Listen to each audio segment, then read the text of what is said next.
Welcome dear students. आज हमने next exercise 3.3 हमारी कंप्लीट हो गई थी।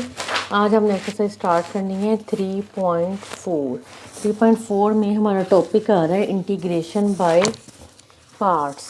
इंटीग्रेशन बाय पार्ट जिस तरह हमने डेरिवेशन में कहते हैं ना प्रोडक्ट फार्मूला, इस तरह इंटीग्रेशन बाय पार्ट्स में भी ये एक किस्म का प्रोडक्ट रूल ही था, लेकिन हम इसको कहते हैं इंटीग्रेशन बाय पार्ट, यानी कि इसमें आपके आ जाते हैं दो फंक्शंस के integral of f of x और जी ऑफ एक्स। तो इसका हमने इंटीग्रल कैसे खोलना होता है कि फर्स्ट का डेरिवेटिव पहले हमने इंटीग्रल लेना इसका, और second function as it is plus, फिर इसके बाद आपके पास माइनस आ जाता है, माइनस सेकंड फंक्शन, ये इंटीग्रेशन बाय पार्ट्स लिखा हुआ है। और यहाँ पे इसका ये फार्मूला भी दिया होगा, यहाँ पे ये वाला जो दिया हुआ है ये इसका फार्मूला बनता है। ठीक है, अब मैं यहाँ पे आपको लिख भी देती हूँ। जैसे इंटीग्रेशन बाय पार्ट्स है आपके पास दी हुई, तो इसमें हमारे पास दो फार्मूले हमारे आ जाने हैं। ठीक है, यानी कि इसमें दो फंक्शंस होंगे, integral of f of x और जी ऑफ एक्स और डी एक्स। दो फंक्शन है, इसमें से हमने एक को कंसिडर करना होता है as a first function. First function हम किसको लेते हैं? ट्रिग्नोमेट्रिक फंक्शंस को और लॉगरिथमिक फंक्शंस को और इनवर्स फंक्शंस को हम ज़्यादातर कंसीडर करते हैं एज अ फर्स्ट फंक्शन। या इन अदर वर्ड्स कि जिन फंक्शंस का इजीली इंटीग्रेशन हो जाए वो हम उसको फर्स्ट फंक्शन सपोज कर लेते हैं। जैसे आप सपोज कर लें कि जी ऑफ एक्स, इसमें हमने ले लिया फर्स्ट फंक्शन। अब जो फर्स्ट फंक्शन है उसको हमने एज इट इज़ लिख देना है। ठीक है, और integral of f of x और डी एक्स आ जाएगा, फिर माइनस, फिर यहाँ पे आपने बड़ा इंटीग्रल डालना है। ठीक है, अब जिसको आपने पहले फंक्शन को एज इट इज़ लिखा था उसका अब हमने यहाँ पे डेरिवेटिव ले लेना है, derivative of G of x, और सेकंड जिसका इंटीग्रल पहले आपने ओपन किया था उसका इंटीग्रल खोल के ही यहाँ पे लिख देना है। ये अब आपका फार्मूला बनेगा, यानी कि G of x integral of f of x d x minus integral derivative को आप जी डैश एक्स भी लिख सकती हैं, और integral of f of x और डी एक्स। अभी मैं आपको इसके क्वेश्चन करवाती हूँ तो आपको और अच्छी तरह इसकी समझ आ जाएगी इस फार्मूले की। इसमें आप एग्जांपल नंबर 4 इंक्लूड है। ठीक है, एग्जांपल नंबर 4 है और इसके अलावा 8 है, 4, 8 और एक और एग्जांपल थी आपकी 4 और 8। हाँ, बस यही दो एग्जांपल्स हैं, 4 और 8 तक। ठीक है, अब ये हमारा क्वेश्चन है इंटीग्रेशन। उसने ये देखिए ऊपर लिखा हुआ है exercise 3.4 evaluate the following integrals by parts and a word representing all the functions are defined. इसमें आपके जो पार्ट हैं क्वेश्चन नंबर 1 के वो इंक्लूड है अकॉर्डिंग टू स्मार्ट सिलेबस।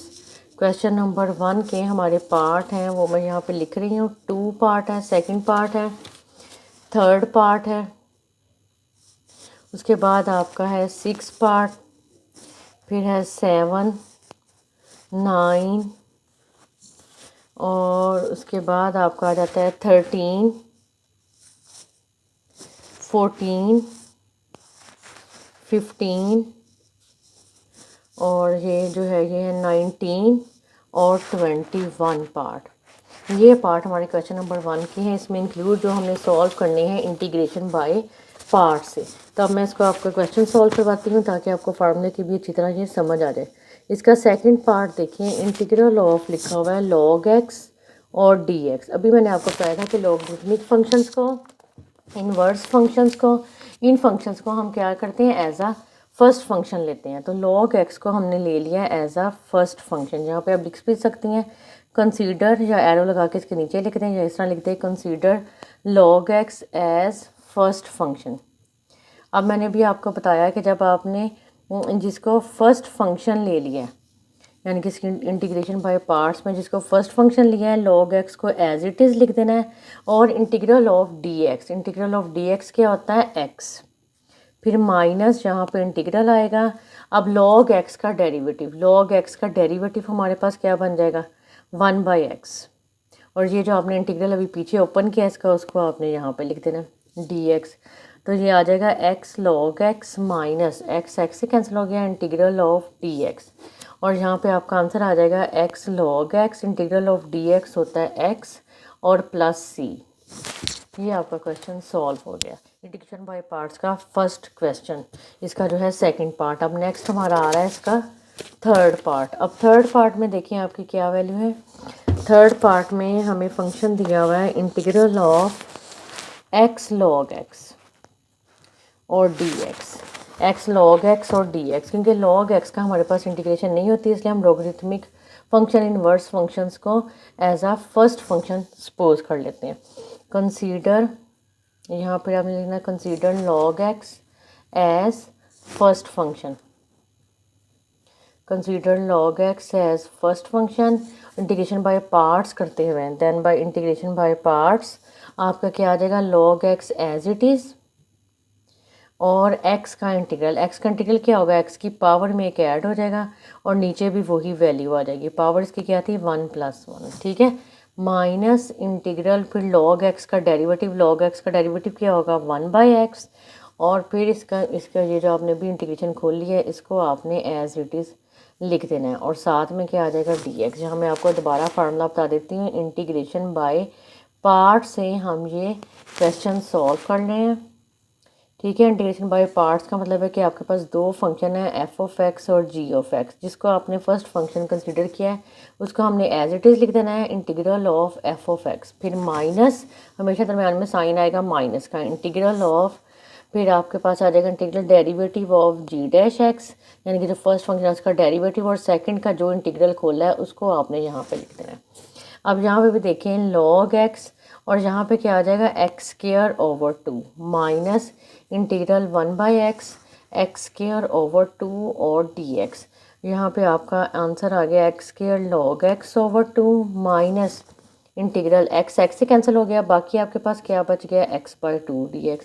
अभी हम इसको और सॉल्व करते जाएंगे, x square log x over 2 minus ये 1/2 बाहर आ गया और x अंदर चला गया, यहाँ पे x square log x divided by 2 minus 1/2, इसकी पावर क्या है, 1, पावर में एक ऐड हो गया और नीचे भी वही है वैल्यू आ गई, 1+1 क्या बन जाएगा 2, तो x square by 2 plus c, ये आपका आंसर आ गया कि x square log x over 2 minus x square over 4 plus c, इन सब में से हम 1/2 कॉमन भी ले सकते हैं, और अगर इतना आंसर रहने देंगी तब भी आपका ठीक होगा, ठीक है। उसके बाद हमारा जो नेक्स्ट आ रहा था पार्ट वो है 6 पार्ट। 6 पार्ट में आप देखें, अब आपका है 6 पार्ट इंक्लूड, इसमें 6 पार्ट में हमारी वैल्यू है integral of x4 log x और dx, integral of x4 log x और dx। इसमें भी हमने log x को फर्स्ट फंक्शन ले लेना है, consider log x as first function, log x as first function, log x as it is, integral of x4 क्या आ जाएगा, x4+1, 4+1 करेंगे तो क्या बन जाएगा, x5 over 5 minus integral log x का डेरिवेटिव 1/x, और इस वैल्यू को आपने यहाँ से लिख देना है x5 ओवर 5 फॉर dx, ये हमारा आ जाएगा x5 log x over 5 minus integral, यहाँ पे देखिए 1/5 कांस्टेंट है, इसको हम बाहर लिख लेंगे, यहाँ से एक x के साथ कैंसिल हो गया, बाकी रह गया आपके पास x4 dx, तो यहाँ से आंसर आ जाएगा x5 log x over 5 minus, यहाँ पे भी 4 में 1 ऐड कर देंगे तो क्या बन जाएगा, x5 ओवर 5 प्लस सी, और एक 5 हमारे पास पहले ही बाहर था 1/5। अब इसमें से हम 1/5 कॉमन भी ले सकते हैं, बल्कि x5 ओवर 5 ही आप कॉमन ले लें, अंदर आ जाएगा log x minus 1/5 plus c. ये आपका क्वेश्चन नंबर पार्ट 6 भी सॉल्व हो गया। ये पार्ट 6 तक जो आपके क्वेश्चंस थे वो हमारे यानी कि log x की फॉर्म में थे, ये आपके यहाँ तक खत्म हो गया। नेक्स्ट हमारा आ रहा है tan इनवर्स x वाला क्वेश्चन, ठीक है। ये आपने 3 क्वेश्चन आज अच्छी तरह करने हैं, इस फार्मूले को अच्छी तरह समझना है, और इसके साथ आपने ये कर लेनी है एग्जाम्पल नंबर 4। अब एग्जाम्पल नंबर 4 भी देखें, वही अभी मैंने x4 log x वाला क्वेश्चन करवाया है, ये है x5 log x। इसमें देखें log x as it is, और log x को उसने यानी कि फर्स्ट फंक्शन ले लिया, log x as it is, और x5 का इंटीग्रल क्या आएगा, x6 ओवर 6, पावर में एक ऐड और नीचे भी वही वैल्यू, माइनस आपका ये log x का डेरिवेटिव 1/x, और ये फर्स्ट फंक्शन को एज इट इज़ लिख दें x6 ओवर 6, और साथ में आपका क्या रह गया था, ये पहले वाली वैल्यू log x माइनस 1/6, इसके साथ कैंसिल हो गया, x5 रह गया, इसके नेक्स्ट इंटीग्रेशन पावर में कैट और नीचे भी वही वैल्यू आ गई और फिर इनको मल्टीप्लाई कर दिया। ठीक है, ये भी आपने साथ एग्जांपल नंबर 4 भी करनी है। एग्जांपल नंबर 4 वो 3 क्वेश्चंस और नेक्स्ट एग्जांपल जो है वो अब हम कल करेंगे और नेक्स्ट क्वेश्चन पे।